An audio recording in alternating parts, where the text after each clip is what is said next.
Alors pour tout vous avouer, j'ai eu vraiment du mal à assembler mes idées quand j'ai travaillé sur ce thème.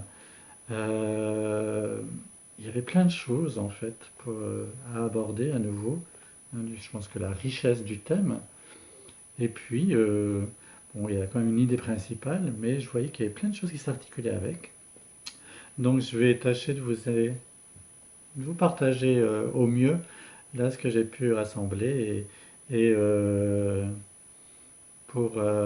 je vais rapprocher Joanie, tu as du mal à m'entendre. Si je rapproche, peut-être ce sera mieux. Euh,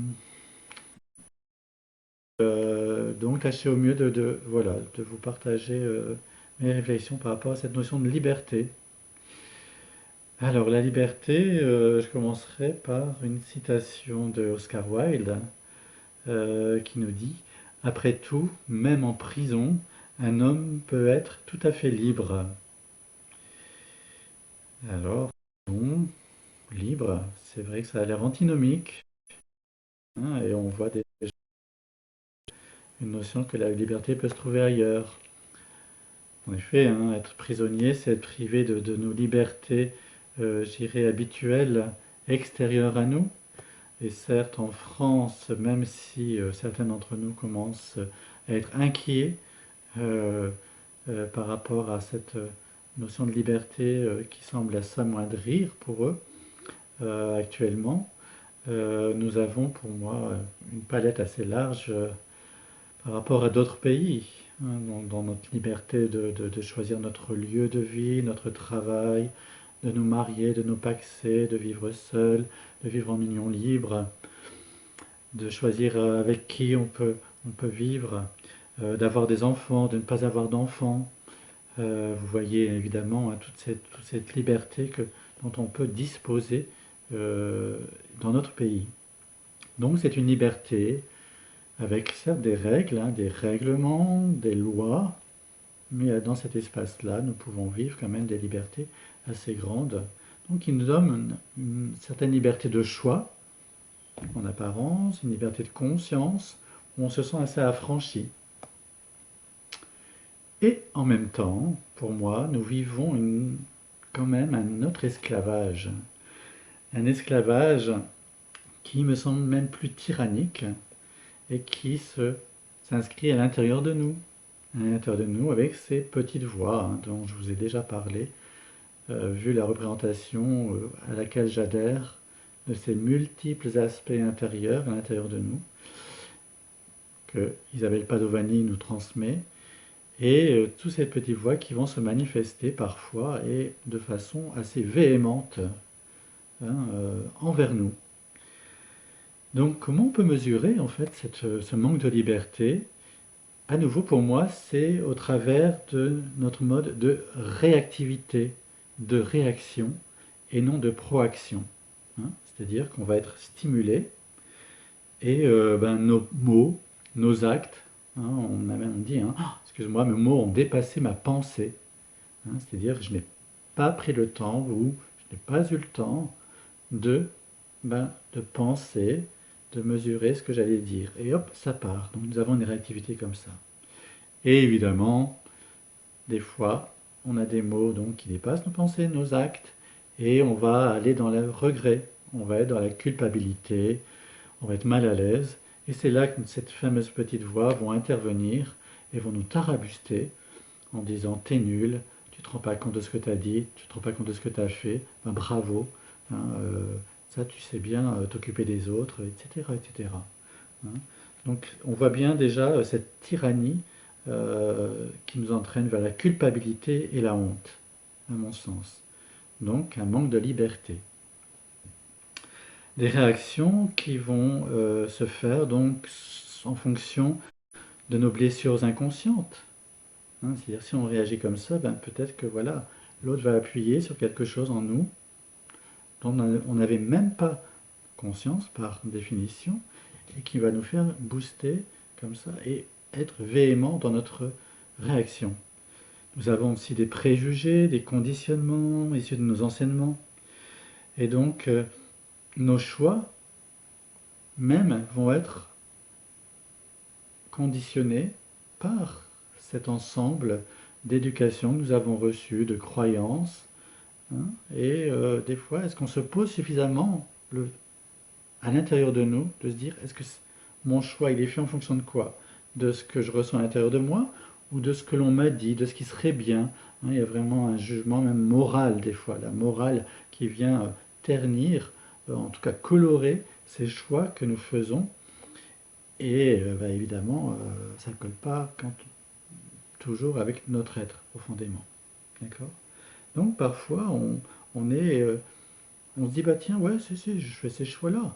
Et puis on a l'impression que ces choix, bon, ça nous permet de diriger notre vie. Donc c'est comme si on était sur la mer et puis qu'on ramait à contre-courant finalement. On dit non, non, mais moi j'y crois, c'est là où je veux aller, c'est là où je veux aller. Allez, je prends mes rames et je rame et je rame et je rame. Et je me dis, ouais, ouais, je me sens libre, j'ai choisi d'aller là-bas, j'ai choisi, donc j'y vais, je rame. Et ce qui se passe, c'est bien souvent, ben, à contre-courant, on dépense beaucoup d'énergie. On dépense beaucoup d'énergie, on va s'épuiser, on va être contre la vague et on peut même boire la tasse.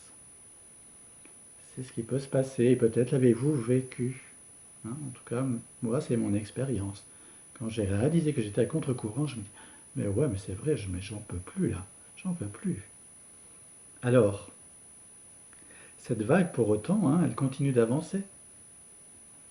Alors l'idée, c'est peut-être, peut-être, faudrait-il se laisser porter par la vague. Se laisser porter par la vague, c'est-à-dire s'écouter pleinement dans ce que la vague est, et la vague, pour moi, évidemment, c'est ce que la vie nous apporte, et juste se laisser porter et accompagner le mouvement de cette vague. Ça, c'était ma première réflexion. La deuxième, elle est aussi issue d'une autre phrase de M. Spinoza qui nous dit « On ne naît pas libre, on le devient ». Alors moi, j'ai cette idée qu'on vient d'un tout, hein, d'un espace, hein, et où justement on connaît déjà la liberté, on vit, et puis le fait de nous incarner, comme je vous disais, bon, on va aller au fur et à mesure être entouré de croyances, de nous dire ce qui est bien, ce qui est mal, ce qui est bon, ce qui est mauvais, des choses extérieures à nous.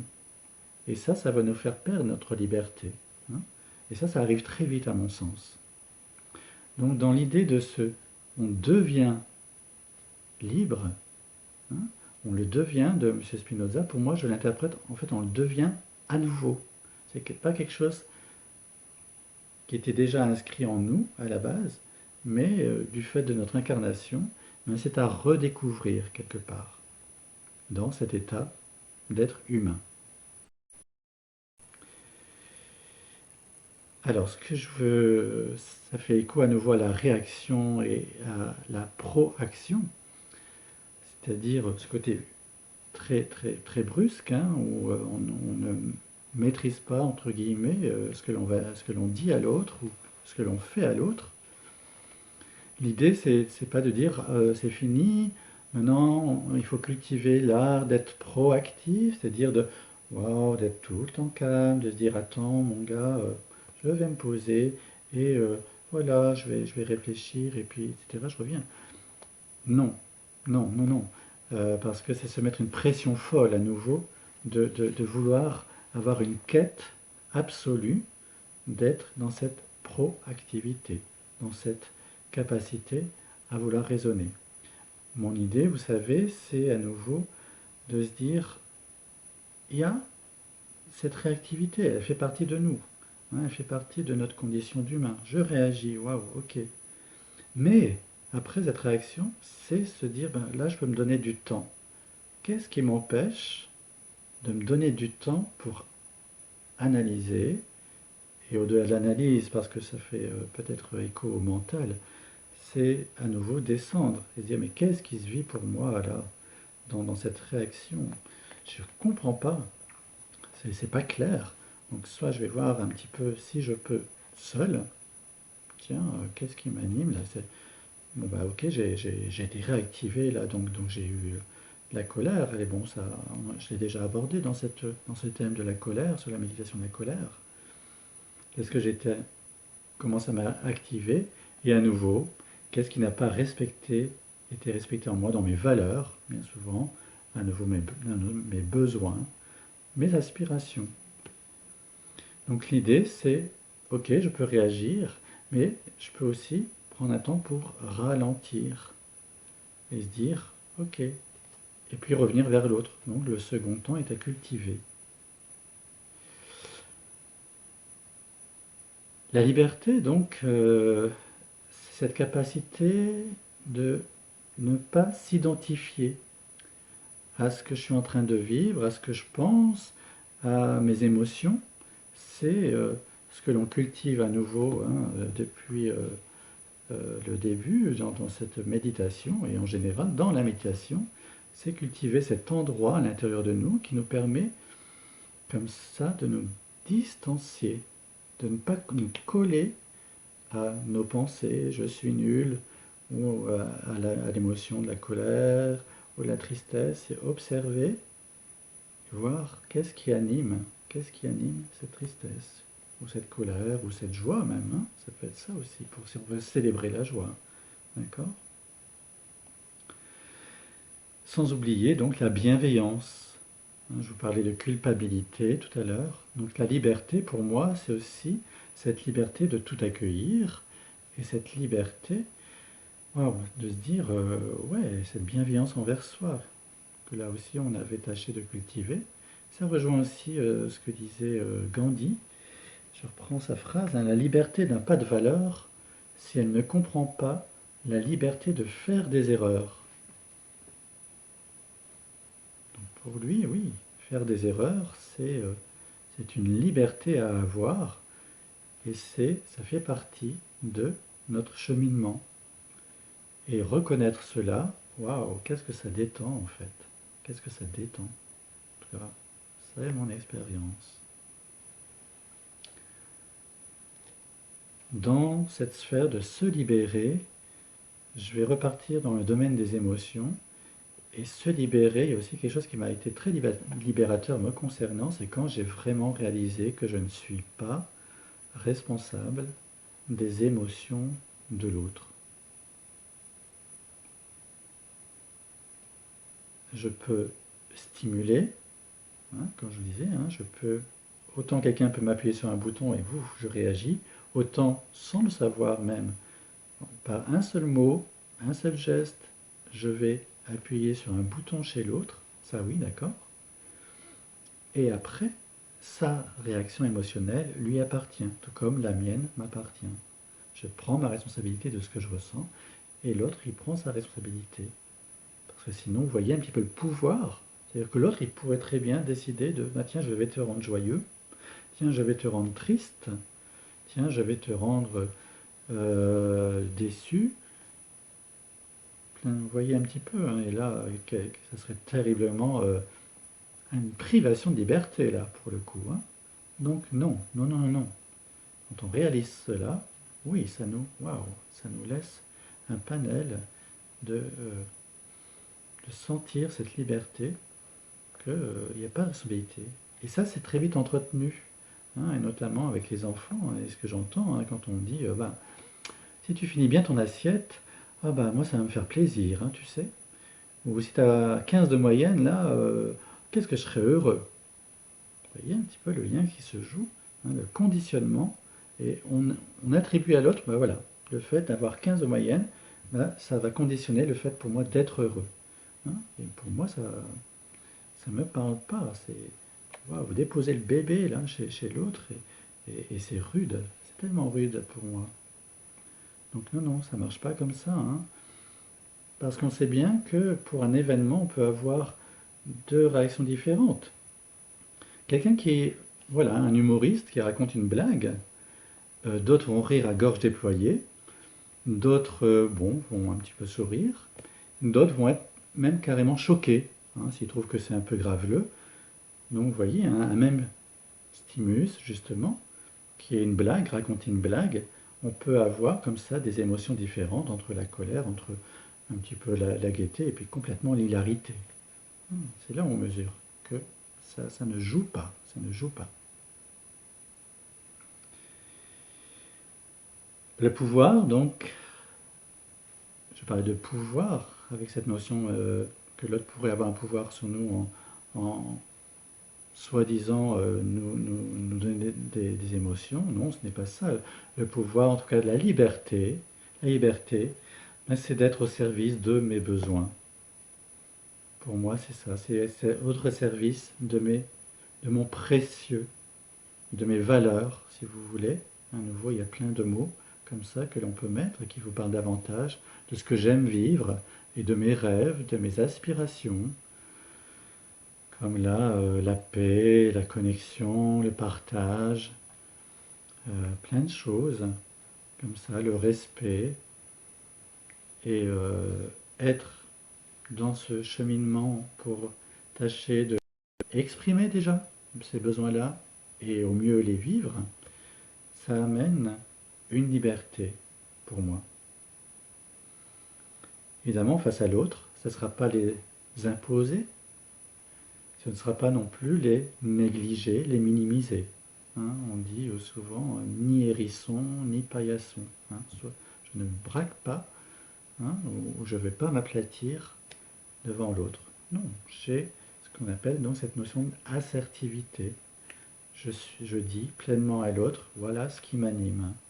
Et après, je peux écouter ce qui anime l'autre, écouter ses propres besoins, ses valeurs, ses rêves, ses aspirations. Et à nouveau, ça va faire des allers-retours dans cette expression de chacun. Et au milieu va se trouver un endroit.